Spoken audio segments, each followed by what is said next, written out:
పాత సెల్ ఫోన్లను సేకరించి అందులోని డేటా ఆధారంగా సైబర్ మోసాలకు పాల్పడేందుకు పన్నిన భారీ కుట్రను ఆదిలాబాద్ జిల్లా పోలీసులు భగ్నం చేశారు. 5 అంతర్రాష్ట్ర సైబర్ నేరగాళ్లను అదుపులోకి తీసుకున్నారు. వారి నుంచి 2125 పాత మొబైల్ ఫోన్లను 107 సిమ్ కార్డులను స్వాధీనం చేసుకున్నారు.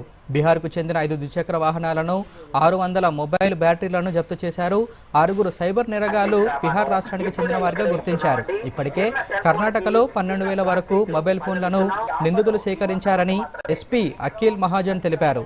సైబర్ నేరస్తుల కుట్రను భగ్నం చేసిన పోలీసులను ఎస్పీ అఖిల్ మహాజన్ అభినందించారు.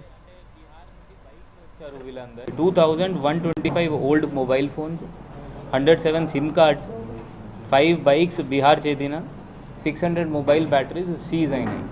ఈ కేసు అంటే ఏంటి అంటే, ఇప్పుడు బీహార్ నుండి 5 మంది వచ్చి పాత ఫోన్స్ ఎవరి దగ్గర ఉంటే నడవట్లేదు వాళ్ళకి చిన్న చిన్న టిఫిన్ బాక్స్ ఇచ్చి 50 రూపీస్లో, అంటే 50 రూపీస్ టిఫిన్ బాక్స్ వాళ్ళకి ఈ ఫోన్ ప్లేస్లో ఇస్తున్నారు. అన్నీ గ్యాదర్ చేసి మళ్ళీ ఒక బీహార్లో ఒక చెందిన పర్సన్కి ఇస్తున్నారు.